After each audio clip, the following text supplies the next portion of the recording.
Hello, guys. Today we're going to be talking about one of the most controversial battle between two movies that is going on social media. That is Barbie and Oppenheimer. And the people have just created their own hybridized hashtag Barbenheimer, which doesn't make any sense. But if you look individually at those movies, maybe that's the same as well. So, Manish, what are your thoughts on like anything about so these movies? First of all it's Barbenheimer. So उन्होंने ऐसा जो उसको जोड़ के बनाया है, ऐसा लग रहा है कि लड़ाई नहीं हो रही दो मूवीज की, उनकी शादी क्लैश नहीं हो रहा, उनकी शादी हो रही है दोनों की आपस में, है ना, कि कॉम्बो बना देते हैं। Mm-hmm. आजकल वेडिंग ट्रेंड्स चल रहे हैं, दो नाम जोड़ के एक बना देते हैं। तो समवेयर वैसा कुछ Mm-hmm. बनाया है। एंड सेकंड थिंग कि कंपैरिजन होना नहीं चाहिए दो मूवीज का, क्योंकि बिल्कुल डिफरेंट जॉनर की मूवीज है, कुछ लिंक नहीं है आपस में। कहीं से कोई अता पता नहीं है दोनों चीजों का, कहीं से कोई जुड़ाव नहीं है, और दोनों को कंपेयर Right. कंपेयर किया जा रहा है। तो काफी नॉनसेंसिकल चीज है। एक है प्योर सिनेमा, जहाँ पे आप बात कर रहे हो कि एक ऐसा इंसान जिसने आपको इंटरस्टेलर और उसके इंसेप्शन ऐसी मूवीज आपको दी हैं, जिसमें टेनेट भी एक मूवी मेरे को बहुत पसंद आई थी। तो ऐसी ऐसी मूवीज क्रिएट करके आ रहा है। दूसरी तरफ एक कार्टून मूवी, जो बेसिकली बच्चे डॉल्स खेलते हैं, उसके ऊपर एक बेस मूवी। कॉन्सेप्ट अगर देखा जाए तो बारबी का अच्छा है।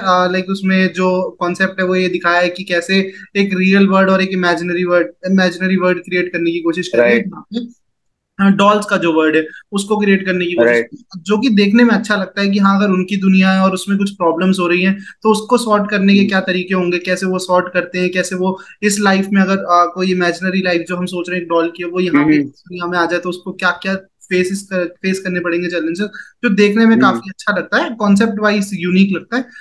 लेकिन वही बात है कि दूसरी चीज जो है उससे आप कंपेयर कर रहे हो, वो ऐसी चीज है जो एक रियल लाइफ पे based biopic kind of thing है, और एक इंसान जो विदाउट सीजीआई एटॉमिक बॉम्ब फोड़ने का तो मतलब हिम्मत रख रहा है, तो उससे आप कंपैरिजन तो नहीं करना चाहिए, है ना। तो उन्होंने एकदम एकदम उसकी ऑथेंटिसिटी के लिए उसको एकदम असली में एटॉमिक बॉम्ब बॉम्ब फोड़ दिया और उसको रिकॉर्ड करा। सो इतने बड़े स्केल पे अगर कोई चीज बनाई जा रही है, तो दोनों का कंपैरिजन फर्स्ट ऑफ ऑल होना ही नहीं चाहिए था फ्रॉम द फर्स्ट डे। किसके कलेक्शन ज्यादा है किसके कम है उससे मतलब नहीं है। कौन सी चीज सही में अप्रिशिएट होनी चाहिए और कौन सी नहीं होनी चाहिए, उस पर ज्यादा रहे तो अच्छा है। इसकी तो कंट्रोवर्सीज पे भी बात करेंगे। बिफोर दैट इस पे उत्कर्ष आपका क्या टेक? मुझे ऐसा लगता है कि दोनों मूवीज ही काफी like different like I would say like बहुत ही different I don't know in what way but like how should I say this like Oppenheimer is like a hardcore biopic, right? It's like full sigma alpha shit, like like a guy is going to do this and that. Like obviously, I don't think Oppenheimer, like obviously for cinematic effect, like you need to show the like the lead guy in like going and doing stupid shit which just looks cool on cinema and is not real otherwise. But like when we talk about Barbie, I think it is more of like what was La La Land in one sense. Like it is a movie that depicts, like as you said, hyper reality in some sense, right? And obviously, although it's a movie that has a hypothetical setup and is basically all like fiction and all that, but still, I think that movie is trying to focus on certain things that might or might not be political. But I think the problem with movies like that is, I think there is one thing saying that I'm a liberal, and there is another thing like being right. Like if I say that Manish, I'm a vegetarian, and tomorrow you see me like just in KFC, like you're like, what the hell, right? So I think people need to understand the difference between like saying something and embodying that, right? आपके beliefs different हो सकते, आपके beliefs हो सकता है किसी को बहुत holier than thou लगे, but you are doing something completely opposite, right? हाँ। So that's the thing that I felt with Barbie, and I think, see, obviously, like there are all kinds of hidden messages in all kinds of movies, and I think it is like the director can take the creative liberty to express whatever they feel like, and no matter how much one tries to be objective, but the price of an opinion is being biased. I think so. So like it's a very like I have a very neutralistic stance on both the movies, but like personally, I would love Oppenheimer more because I think uh, like biopics are somewhat real, right? Like they are based on some person, right? And who has done something exceptional in any way whatsoever. It might be for the good of society, or it might be for the bad of society. But I think it's still better than doing nothing. So whenever I like see a biopic, I just feel like like it's like an experience. Like I feel like like I am getting absorbed in that, right? So obviously, Oppenheimer is one of the finest movies I've ever seen. But again, I think Christopher Nolan at times, tries to make things too mysterious and all that, right? Like he, like one can call that art because if you are getting critically acclaimed, then you are getting critically acclaimed. Who the hell are we to form an opinion? But I think creating a mystery at every point of time and making the movie, more and more complicated at times can, uh, you know, can, like, it is debatable. Well, that, like, if that's a good thing for cinema or not. But nonetheless, I think cinema is not dead, and both of these movies are, a witness of that. Yeah. So what I believe is, first of all, like you said, you are present at KFC, so that's not a big issue if you are at KFC. If you are eating that thing, that will be the issue.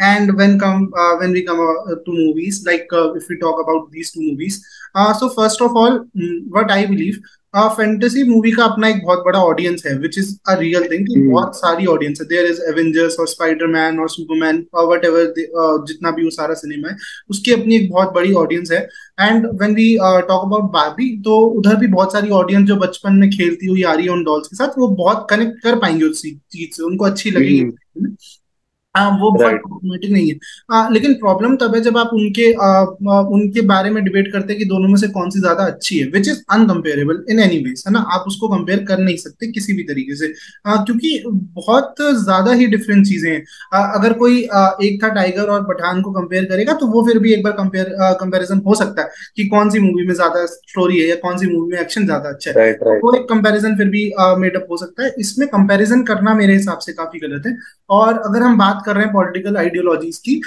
या किसी भी kind of ideology एक इंसान जो अपनी लेके चलता है हर इंसान की अपनी अपनी आइडियोलॉजीज होती हैं इन रियल लाइफ और art is something which is created by artist तो art is created by artist और artist is who creates arts है ना तो दोनों चीजें बहुत ज्यादा लिंक्ड है तो जब एक आर्टिस्ट अपनी Mm-hmm. आइडियोलॉजी चाहे बहुत अपनी कॉन्शियस के साथ नहीं दिखाना चाहता लेकिन जब वो एक मूवी बना रहा होता है तो उसकी आइडियोलॉजी उसमें कहीं ना कहीं रिफ्लेक्ट होती है which is a part of cinema which is a part of art तो उसको लेके उतना Mm-hmm. कॉन्ट्रोवर्शियल करना कि नहीं ऐसा नहीं होना चाहिए वो काफी गलत लगा इफ लाइक ऐसा बोला जा रहा है कि ओपनहाइमर में बहुत सारे रेफरेंसेस ऐसे हैं जो क्रिस्टोफर नोलन का जो बेसिकली आइडियोलॉजी है बहुत सारी चीजों को लेके वो रिप्रेजेंट करता है या उनकी सोच जो है रियल लाइफ में उसको रिप्रेजेंट करता है हो सकता है विच माइट बी ट्रू लेकिन अगर आपको मूवी से परेशानी हो रही है कि आपको वो मूवी बोरिंग लग रहा है तो वो उस मूवी का प्रॉब्लम है वो उस आइडियोलॉजी का प्रॉब्लम नहीं है हो सकता है कि अगर वो आइडियोलॉजी कम देर के लिए दिखाई जाती है उसका दिखाने का तरीका कुछ और होता तो शायद आपको उतनी बोरिंग ना लगती अगर आप मूवी बोरिंग So, लगती है तो आप उस मूवी को क्रिटिसाइज कर सकते हैं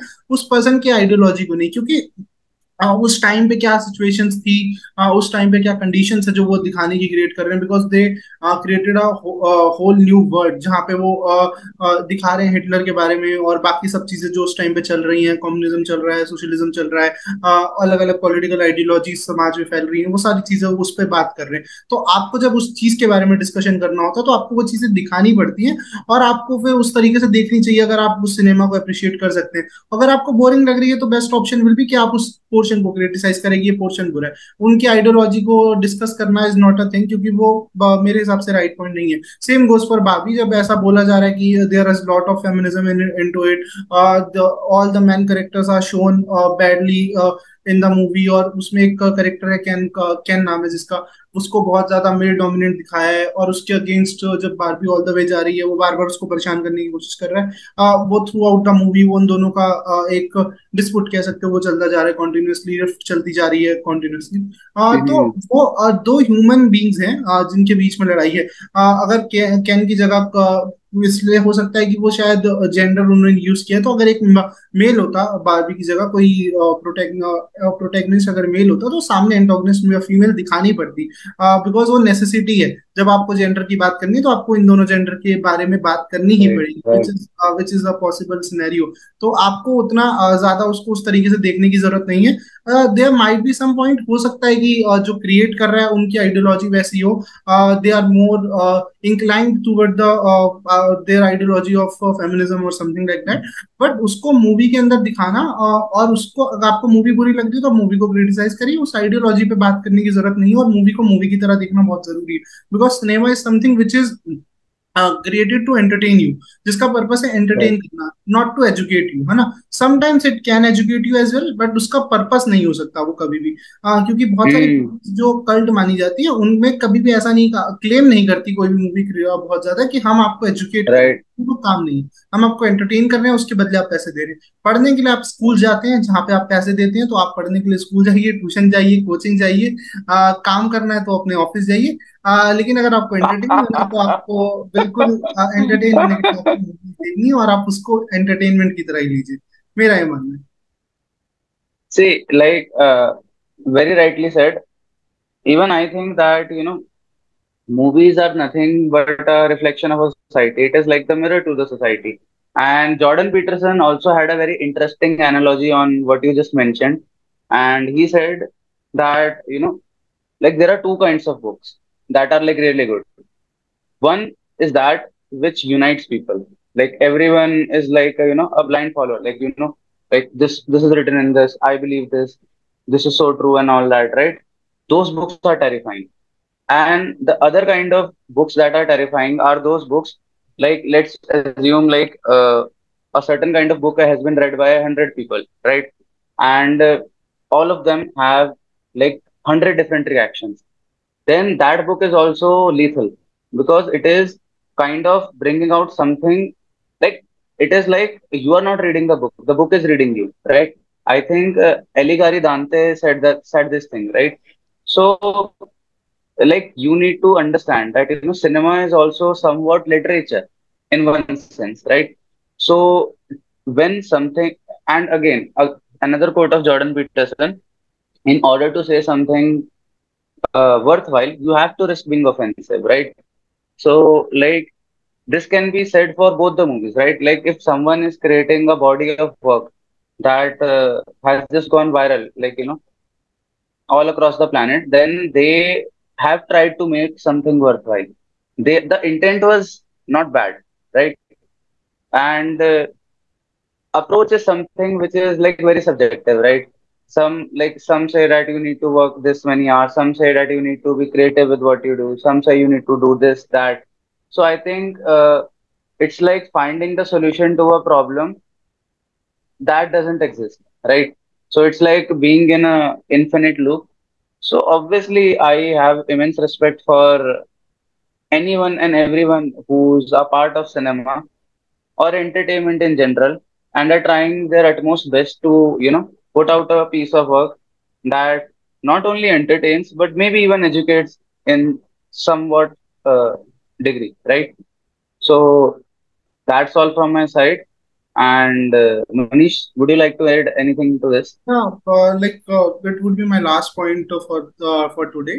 like ऐसा होता भी है, बहुत सारी मूवीज को लेके डिफरेंट डिफरेंट कंट्रोवर्सीज आ जाती हैं जब वो रिलीज होती है। तो मुझे लगता है कि वो कंट्रोवर्सीज कई बार जानबूझ के क्रिएट भी करते हैं, because to create hype lot of people, to engage lot of people, वो उस वजह से हो सकता है। लेकिन ये ऑडियंस को समझना पड़ेगा, जब आप किसी चीज का क्रिटिसिज्म कर रहे होते हैं या उसको बाइकआउट करने की कोशिश करते हैं, तो उसको वो पब्लिसिटी मिल रही होती है। और there is a quote which says कि no publicity is a bad publicity. तो आप उसको पब्लिसिटी मत कीजिए उस चीज की, ज्यादा अच्छा ऑप्शन है Hmm, आपको नहीं देखना true. है। You can give bad reviews which can be a good thing, कि हाँ भाई मेरे को पसंद नहीं आई, individually I don't like it. Even reviewer जो बहुत सारे रिव्यू करते हैं, वो बहुत अब लोग कहने लगते हैं कि आपका रिव्यू जो है वो पेड है और ये सब चीजें।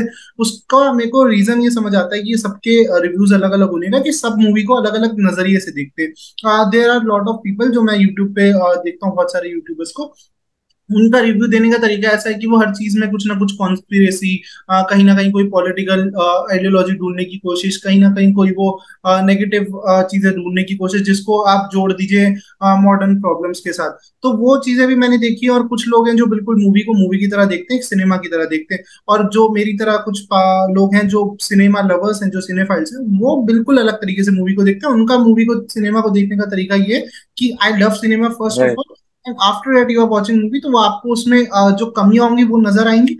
लेकिन आप उसकी आइडियोलॉजी और उन सब चीजों में घुसने की कोशिश नहीं करेंगे, जिससे आपका दिमाग Right. भी सही रहे और आप सामने वाले को भी ज्यादा अच्छी इंफॉर्मेशन दे पाए कि आपको मूवी कैसी लगी। एंड एट लास्ट की Mm. कंपैरिजन किया जाए दोनों मूवीज का, जो कि अनकंपेरेबल है, लेकिन आप हमसे पूछेंगे तो we both like Oppenheimer a bit much.